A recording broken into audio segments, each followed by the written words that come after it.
রানী পিকলুকে এনে হসপিটালে ভর্তি করিয়ে দেয়। তারপর সেখানে দুর্জয় আসলে পিকলু যেই রুমে আছে সেই রুমের চাবি চায় নার্সের কাছে। তখন নার্স বলল, এই রুমের চাবি তো আমি হারিয়ে ফেলেছি। তখন দুর্জয় আরও দুজন লোককে বলতে থাকে, এ রুমের তালাটা ভেঙে ফেলো। তখন রানী আর নার্স দুইজনেই ভয় পেয়ে যায়। তখন নার্স বলতে থাকে, না না স্যার, দরজাটা ভাঙতে হবে না, আমাকে একটু সময় দিন, আমি চাবিটা ঠিক খুঁজে বের করে নেব।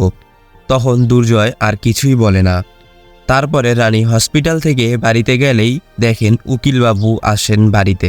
এসেই রানীকে সেই ডিভোর্সের নোটিশটা ধরিয়ে দেয়। তখন তো রানী ডিভোর্সের নোটিশটা দেখে খুবই কষ্ট পেতে থাকে আর দুর্জয়ের বলা কথাগুলো মনে করতে থাকে। তখন উকিলবাবু রানীকে বলতে থাকে, দেখুন তাড়াতাড়ি সইটা করে দেবেন, তাহলে ডিভোর্স পেতে সুবিধা হবে, ঠিক আছে?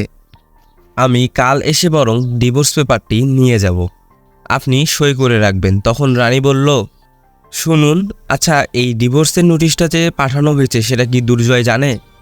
তখন উকিলবাবু বলে, হ্যাঁ হ্যাঁ, জানবে না কেন, তার মতামত ছাড়া তো আর কিছুই করা যাবে না, তাই না? তখন রানী কষ্ট পেতে থাকে। ঠিক তখনই আদিত্য রানীকে বলে, কি হয়েছে? তখন রানী সেই ডিভোর্সের নোটিশটা আদিত্যকে ধরিয়ে দেয়।